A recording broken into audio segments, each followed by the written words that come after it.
إنا نحن نزلنا الذكر وإنا له لحافظون. Qur'onni haqiqatan biz nozil qildik va cho'qim uni qo'g'daymiz. Bu cho'ng ulanma mad va kichik ulanma. Ya'ni ulanmaga aloqador bir qancha eskartish va bu nihoyatda muhim. Bu shunga diqqat qilmasak, Qur'on tilovat qilgan chog'imizda cho'ng xatolik yuz berdi. Shunga mush eskartishga alohida diqqat qilaylik. Birinchisi, Qur'on Karimda ulanma madninki, ya'ni maddi silaninki shartiga tushidi. Ammo tushsimi tushmaydigan, ya'ni tushsimi mad bo'lmaydigan, mad sila bo'lmaydigan bir o'rin bor. Ya'ni birga buni aksicha Qur'on Karimda mad sila bo'lish shartiga tushmasimi, tushmay turibmi, mad sila bo'ladigan bir o'rin bor. Ama şu ikki o'rin bilan tunishimiz. Birinchisi, Qur'on Karimda ulanma shartiga tushidi, ammo ulanma qilinmaydi. Ya'ni ulanma bo'lmaydi. Bu o'rin Sura Zumarning 7-oyati va in tashkuru yardahu lakum. Yardahu lakum. Yardahu. Ma haga qarayli.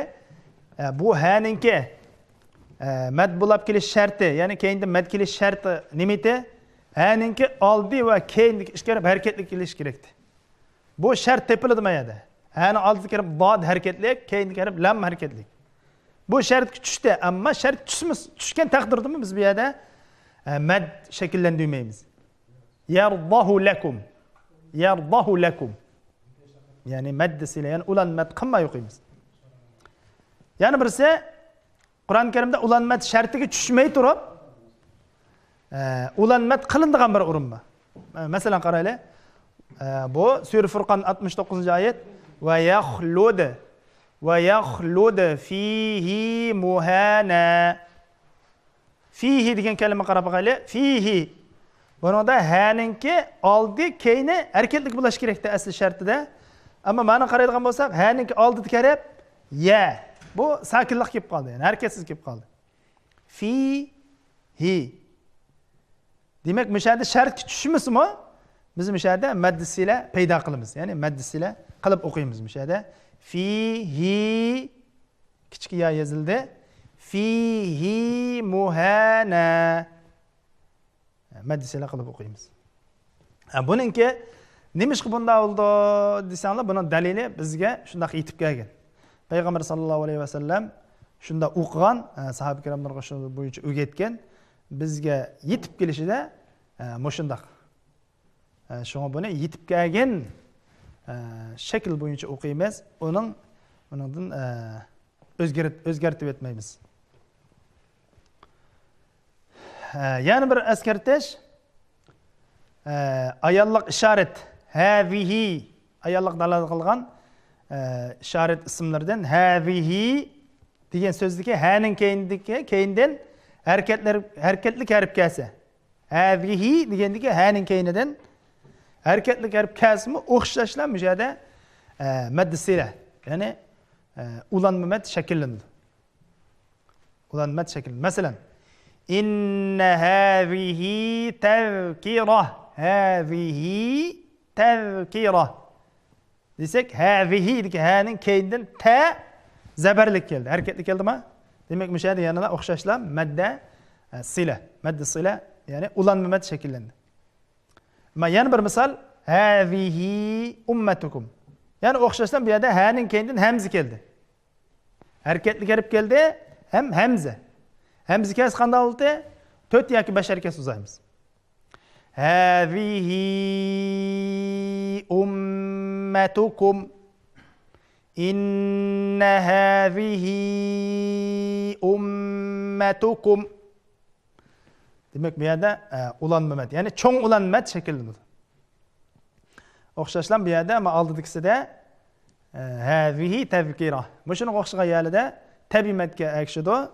Ama keyindagidek hamza, keyindan hamza kelgan vaqtlarda bu ayrılmamatqa, ya'ni maddi munfasilga ergishadi. Bu yerda mushuning o'xshaydigan hazihi din iborat ko'rsatish almash, ya'ni ko'rsatish ism. İşaretini bildirdigan mushu hazihidan iborat mush kalimaninki oxirida keladigan madmu bu maddi sila, ya'ni mashhurroqi maddi sila deymiz. Buni maddi munfasil, ya'ni ayrilmadninki qatoridan sanaydigan bor, lekin mashhurroqi bu yerda maddi sila deymiz. O'xshashlan bu shu ayrilmadga ergishadi. Yana bir eskartish,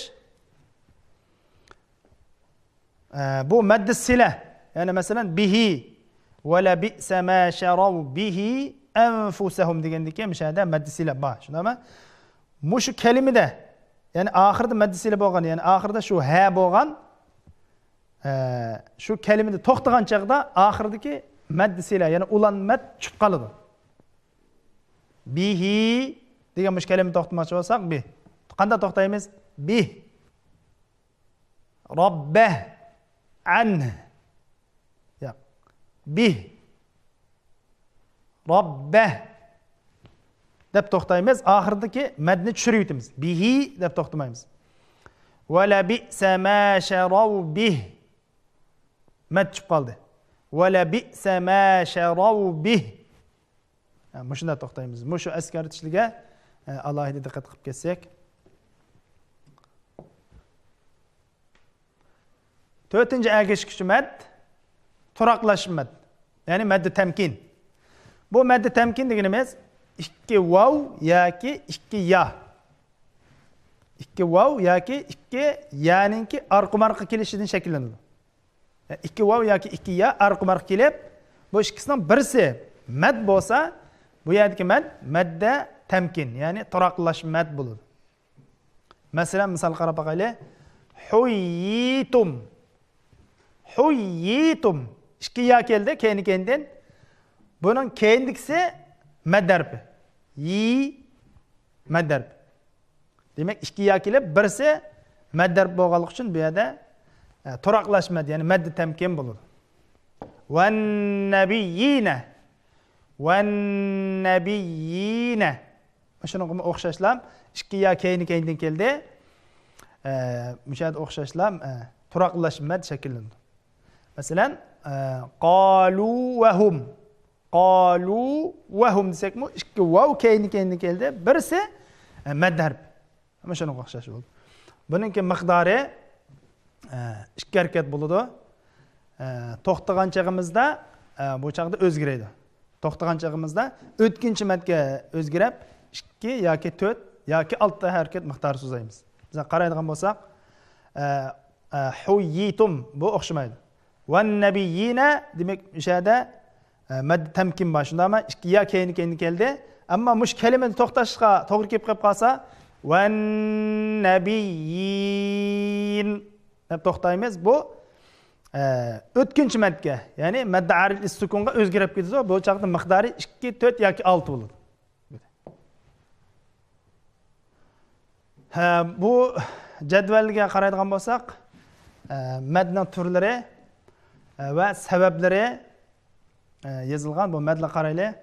Sabab, mana bu turlari. Ulab o'qigan chaqda qancha harakat miqdori so'zlaymiz. To'xtashga to'g'ri kelgan chaqda qancha harakat miqdori so'zlaymiz. Masalan, tabiiy mad. Tabiiy madga qancha xil madni dedik? Masalan, alif, vav, ya. Ya'ni alif sakinlik kelib, oldi fathalik bo'lsa, bu yerda tabiiy mad shakllanadi dedik. Shundami? Ya sakin kelib, oldi zir bo'lsa, bu yerda o'xshash tabiiy mad shakllanadi dedik. Vav, ya'ni pashlik harfining keyindan kelgan sakinlik vav. Vav sakinlik kelib, keyin oldi pashlik bo'lgan bo'lsa, bu yerda tabiiy mad shakllanadi dedik. Tabiiy madning miqdori ulab o'qigan chaqda ishkirkat bo'ladi. Masalan, to'xtagan chaqda ba'zi holatlarda ishkirkat, ba'zi holatlarda yoki madda aridli sukun, ya'ni madda nima? O'tkinchi madga o'zgargan chaqda bu chaqda miqdori 2, 4 yoki 6 bo'lib keladi. Masalan, yaqiluna desek, müşahede yaqiluna desek, bu vav tabiiy mad bo'ladi. Agar to'xtab qolsaqchi, yaqilun desek, bu chaqda o'tkinchi madga aylandi.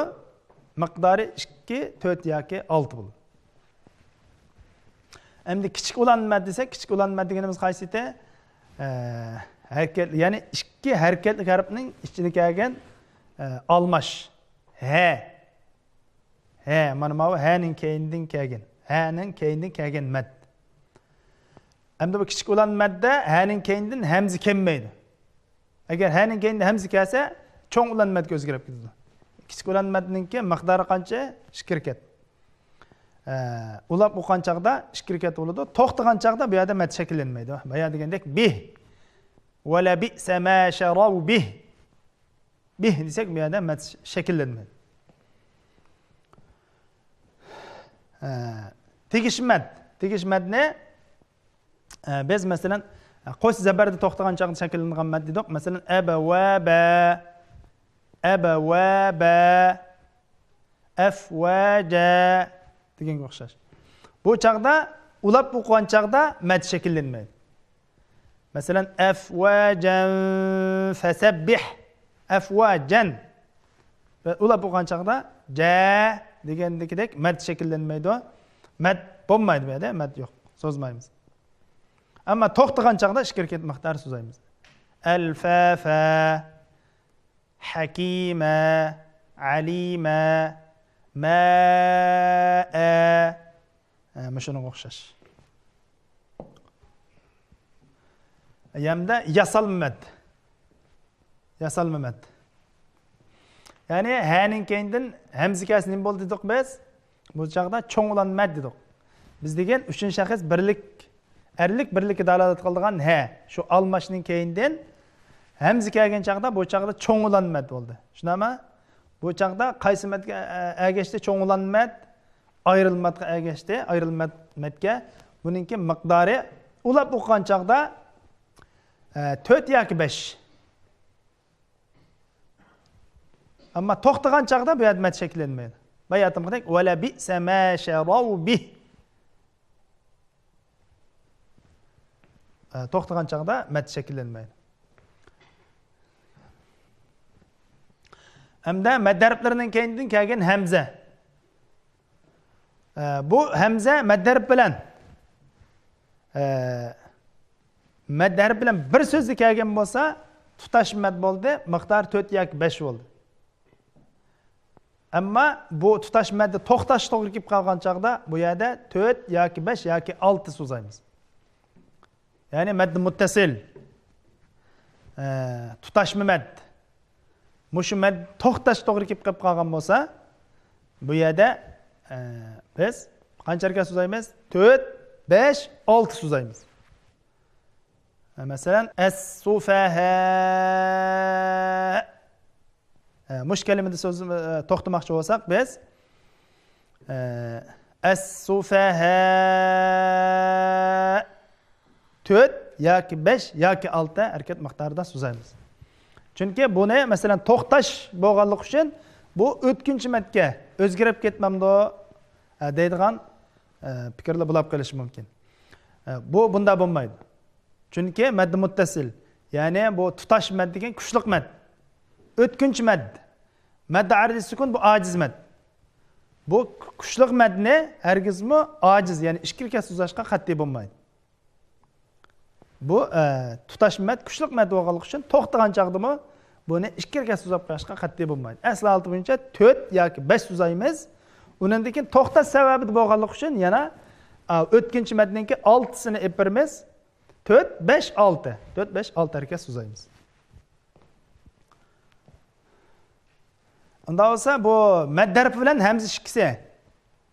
Ikki so'zda ayrim kelsa, bu chaqda nima bo'ldi? Ayrilma mad. Buningki miqdori 4 yoki 5 ulab o'qigan chaqda to'xtagan chaqda 2 harakat bo'ldi. Ya'ni tabiiy madga o'xshaydi. Masalan, qalu anu'minu desak, qalu anu'minu. O'sha to'xtamoqchi bo'lsa, qalu deb to'xtasa, qalu deb to'xtaymiz. keyingi harf tahi boshlanmaganlik uchun, keyingi kalima boshlanmaganlik uchun bu tabiiy matning keyinda hamza tahi kelmagan bo'ladi. Qalu bo'ldi. Ishkirga so'zlaymiz. Ulab o'qigan chaqda qalu anu'minu. Qalu anu'minu. Ulab o'qigan chaqda ulanma mad va ayrılma mad, ya'ni ayrılma mad shakllanadi. To'xtagan chaqda tabiiy mad bo'ladi. Almashma madni bilamiz. Almashma mad deganimiz harf bilan hamzaninki, ya'ni sababning o'rni almashib ketgan bo'lsa, bu almashma mad bo'ldi. Shundaymi? Buningda ikki harakat miqdori so'zlaymiz. Ulab o'qigan chaqda ikki harakat, to'xtagan chaqda o'xshashlar, bu yerda ikki harakat miqdorida so'zlaymiz. Amanu ikki harakat miqdorida so'zlaymiz. Sakinlik o'tkinchi mad. O'tkinchi mad deganimiz to'xtaganda shakllangan mad, shundaymi? Bu madda ulab o'qigan chaqimizda ikki harakat miqdori so'zlaymiz. O'tkinchi mad. Masalan, iyyaka na'budu va iyyaka nasta'in. Bu yerda to'xtagan chaqimizda miqdori 2-4-6 bo'ldi. Ulab o'qigan chaqimizda nasta'inuhdinas. Nasta'inuhdinas siratal mustaqim. Mana shunday ikki harakat so'zlab o'tib ketamiz. Siliq mad, ya'ni maddlin. Maddlin ulab o'qigan chaqda mad shakllanmaydi. Masalan, li ilafi qurayshin ilafihim. Mad shakllanmaydi, ammo to'xtagan chaqimizda 2-4-6 bo'ladi. Li ilafi quraysh 2-4-6 bu chaqda o'tkinchi madga ergishadi. Hamda izchil mad. Izchil mad deganimiz mad harflarining keynidan sakinlik harf kelsa dedik. Bu sakinlik harf, ya'ni shu mad harflarining keyindagi bu mad harflari so'zda kelishi mumkin, harfda kelishi mumkin. So'zda kelsa biz so'zdagi lozimlik mad dedik. Harfda kelsa harfdagi lozimlik mad dedik. So'zdagi lozimlik mad bo'lsin, mayli harfdagi lozimlik mad bo'lsin, buning miqdori o'xshashlam 6 harakat bo'ladi. Bu 6 harakat cho'qim to'liq so'zimizaq bo'lmaydi. Cho'qim to'liq so'zlaymiz. Yana bir yangi mazmun madninki darajalari. Biz tarmoq madning qatoridan 5 madni so'zladik. Izchil mad, ulanma mad, o'tkinchi mad, ayrilma mad va tegishli mad. Bularningki darajalari tuvandagi tartib bo'yicha bo'ladi. Eng kuchli mad izchil mad. Chunki bu izchil madningki so'zish miqdori va qanchalik so'zilish miqdori birlik kelingan. Ya'ni 6 harakat miqdori so'zlaymiz, eng kuchli mad bo'ladi. Shunga bu birinchi darajadagi mad bo'ladi. Bu izchil mad, ya'ni mad lozim. Buning keyini turdig'ini ulanma mad. Ya'ni mad muttasil. Bu so'zishda birlik kelingan, so'zish miqdoriga kelgan chaqda ba'zi ya 4 ya 5 so'zlaymiz. Shunda bo'lganlik uchun bu ulanma mad ikkinchi darajada bo'ladi. Uning keyingisi o'tkinchi mad. O'tkinchi mad. Chunki butunlay yoki qisman izchil mad deb qarash bor. Bu yerda uning ustiga bu o'tkinchi maddagi sokin asli sukun emas, balki to'xtash sababidan paydo bo'lgan sukun bo'lg'achqa bu shu 3-darajada bo'ladi. Uning keyingisi ayrilma mad. Bu ayrilma madmi ulanma mad, ya'ni madda muttasilga o'xshash deb qarashmi bor. Shuning uchun bu ayrilma mad 4-darajada bo'ladi. Uni aqs turdig'ini yana eng ojiz mad tegishli mad. Ya'ni mad badal. Madlarninki eng ojizi. Chunki bu tabiiy madninki tabiiy mad bizningki Hafsninki rivoyatida tabiiy madning qatorida bo'ladi. Boshqa rivoyatlarda buni 6 harakat miqdorida so'zlaydigan boshqa qiroatlar bor. Bizningki qiroatimizda 2 harakat miqdori so'zalganligi uchun bu eng tuvan, ya'ni eng tuvan darajadagi mad bo'ladi. Amsa tuvandagi jadvalda madlarninki tuvan va ojiz madlarninki birlikda kelishi. Ya'ni mad muttasil bilan o'tkinchi mad, ya'ni tutashma mad bilan o'tkinchi mad qatorliqlar bir vaqtda kelib qolgan chog'da qaysiga amal qilamiz, ularningki so'zilish miqdori qancha harakat bo'ladi deganga aloqador jadvallar tuvandikishi bo'ladi. Buningda eng muhim masala ikki mad birlik kelib qolgan chog'da eng kuchliqqa amal qilamiz. Bu jadvaldan tutash mad va o'tkinchi madlarningki birlikda kelgan holatlarini mush maddan, mush jadvaldan ko'rib olsanglar bo'ladi.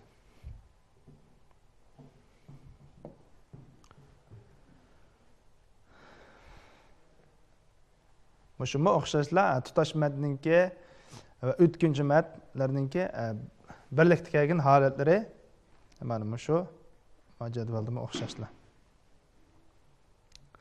Mana o'tkinchi mad bilan tegish madningki. Yani mesela agar o'tkinchi mad bilan tegish mad bir harfda jug'inib qolgan chog'da biz yana o'xshashlar bayoq degan qoidamiz bo'yicha kuchliq madga amal qilamiz. Masalan, mayal qaraydigan bo'lsak, tashauna yurauna degandek, masalan, biz mishada to'xtamoqchi bo'lsak, bu yerda o'tkinchi mad bo'ladi. Agar tashauna deb mishada mush kalimaning oxirida sakinlik nun qilib mishada to'xtamoqchi bo'lsak, o'tkinchi mad. Ya'ni to'xta sababini paydo bo'lgan mad bo'ladi. O'tkinchi mad bilan almash mad. Ama shunda jo'g'lashib qolgan chog'da biz o'tkinchi mad kuchliq mad, almash mad eng ojiz mad dedik. Shuning uchun mishada bir to'xtagan chog'imizda biz tashaun degan kalimani to'xtagan chog'imizda o'tkinchi mad, ya'ni madda aridli sukun, madda badaldan kuchliq. Yani o'tkinchi mad almash maddan kuchliq bo'lg'achqa o'tkinchi madga amal qilamiz. Tashaun un bu yerda 2, 4 yoki 6 so'zimiz o'tkinchi mad bo'ldi. Yuraun yuraun un mishada u degan misha qiladigan bo'lsak, hamza keldi. Hamza ama vavninki oldiga o'tib ketdi. Shunda ama demak vavning oldida hamza keldi. Sabab oldiga o'tib ketgani uchun bu yerda almash mad shakllandi. Mishada almash madga amal qilamdiq yoki o'tkinchi madga amal qilamdiq degan chaqda biz o'tkinchi mad kuchli bo'lganligi uchun o'tkinchi madga amal qilamiz. Bu jadvaldan o'tkinchi mad bilan tegish madningki birlikda kelishi va ularningki so'zilish ahvoli mush jadvaldagidek bo'ldi. Buni qarab bilib olsak bo'ladi. Tutash mad bilan o'tkinchi mad bir harfda jug'inib qolsa kuchliga amal qilamiz. Ya'ni ojiz madni amaldan qoldirib o'tamiz. Agar bu chaqda ikki mad daraja jihatdan o'xshash kelib qolgan bo'lsa, har ikkilisini tang amal qilamiz. Har ikkilisiga tang amal qilamiz. Mana jadval qaraydigan bo'lsak, bu jadvalda tutash mad bilan o'tkinchi mad. Ya'ni madd muttasil bilan madda arid sukunningki birlikda kelishi ahvollari shundan biz miqdorini bilib olsak bo'ladi. Xudo xolasa qarindoshlar, madga aloqador darslarimiz mishada oxirlashdi. Keyingi soatlik darsimizni ko'rishamiz. Assalomu alaykum va rahmatullohi va barakatuh.